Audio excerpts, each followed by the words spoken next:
आप सुनिए मेरी बात। कल मैं आपके पलवल में एक हमारे उभरते हुए नेता है राजीव कथियाल, उनका कुछ मैं दिल्ली से आ रहा था, मैंने आपके ही शायद चैनल का वीडियो मैंने देखा। बड़ी बड़ी बातें कर रहे थे, भारत विश्व गुरु बन गया, भारत की अर्थव्यवस्था 7.5% पहुँच गई, भारत का G20 में नाम हो गया, इस तरीके से बात कर रहे थे। तो राजीव कथियाल को मैं ये बोलता हूँ कि यार वो तो दिल्ली में बैठा हुआ एंटायर पॉलिटिकल साइंस का वो पास आउट रहा है, वो तो जो बोलता है सो बोलता है, उसको तो कोई फर्क पड़ता नहीं है। आप जरा सोच समझ के बोला करो पढ़े लिखे भाइयों। 7.5% अर्थव्यवस्था आपकी नहीं है। किसी ढंग के अर्थशास्त्री के पास बैठो, हालांकि वो आप बैठोगे नहीं, भाजपा वाले बैठेंगे नहीं, भाजपा वालों को पढ़े लिखे लोगों से नफरत है। 4.5% से 5% के बीच आपकी आज अर्थव्यवस्था चल रही है और आप चाइना को चैलेंज करते हो। कितने बिलियन डॉलर का आप चाइना से इंपोर्ट कर रहे हो? आप ये बोलते हो, आपके प्रवक्ता टीवी पे ये बोलते हैं कनाडा की हमको जरूरत नहीं है, यूरोप की हमको जरूरत नहीं है, अमेरिका की ट्रेड टूट गया, ट्रेड का जो एग्रीमेंट था, अमेरिका की हमको जरूरत नहीं है। मैं आज दावे से कहता हूं, अगर आज कनाडा और यूरोप और अमेरिका नहीं होगा ना, तो वो एक देसी भाषा होती है ना, भांडे बिक जाएंगे, वो हाल हो जाएगा आपका। आपके देश का 80% एक्सपोर्ट वहाँ होता है।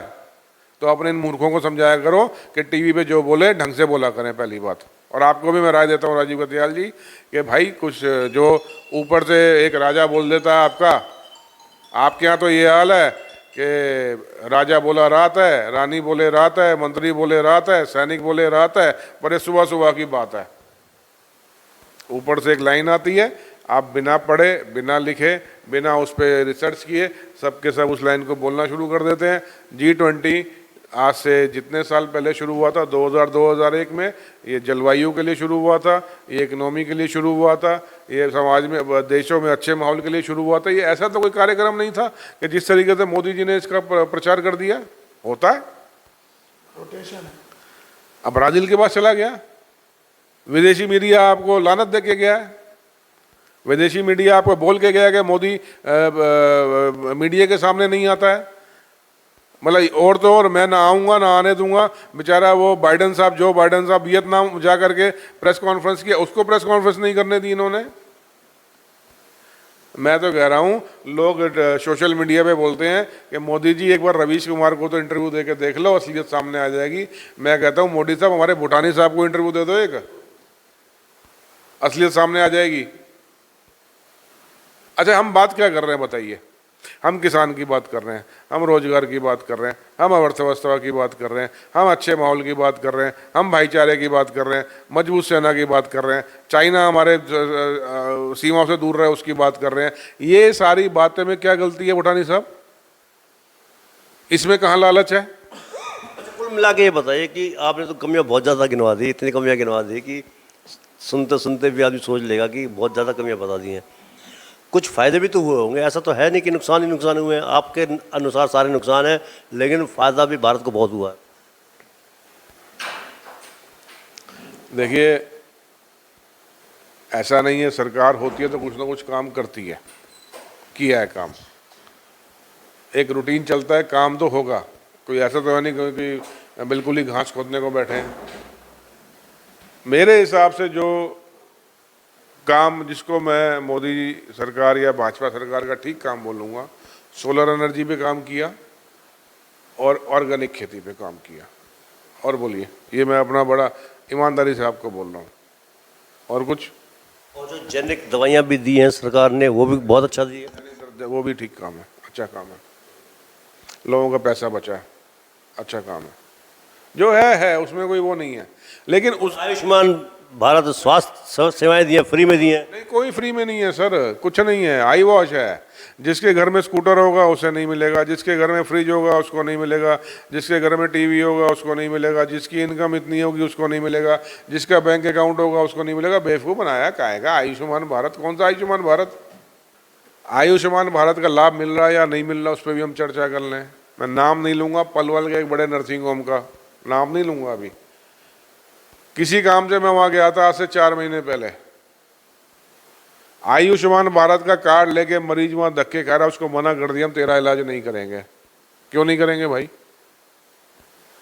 आयुष्मान भारत का लाभ नहीं मिल रहा है, लाखों लोग धक्के खा रहे हैं, आप उनका कार्ड बना देते हैं, उसके बाद उन्हें कोई फायदा आपसे नहीं मिल रहा है। वो बात यह है कि मीडिया आपके काबू में है, कोई सुनवाई नहीं है, मीडिया विपक्ष को ही गिरने का प्रयास। अच्छा सुनिए ना, अभी किसान आंदोलन हुआ, आपने किसानों को पाकिस्तान जाने के लिए बोल दिया।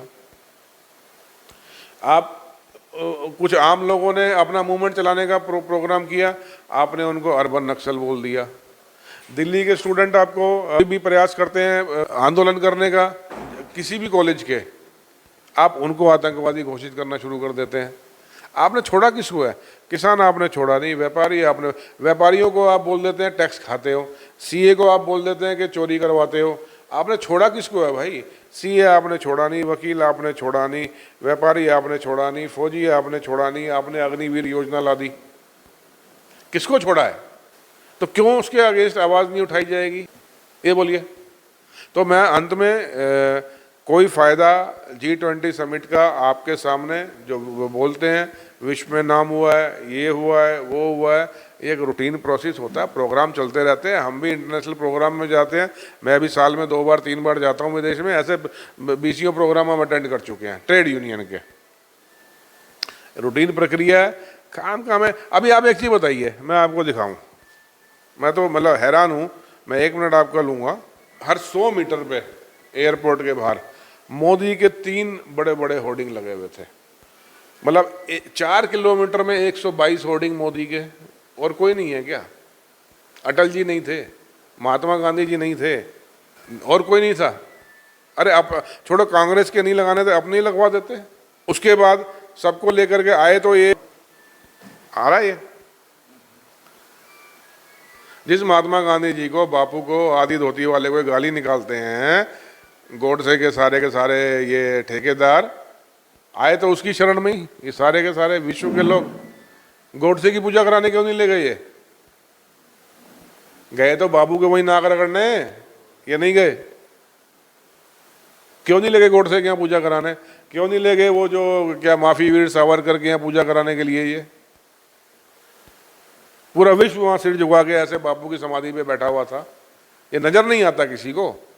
बापू सच्चाई है, गोडसे और सावरकर झूठ है।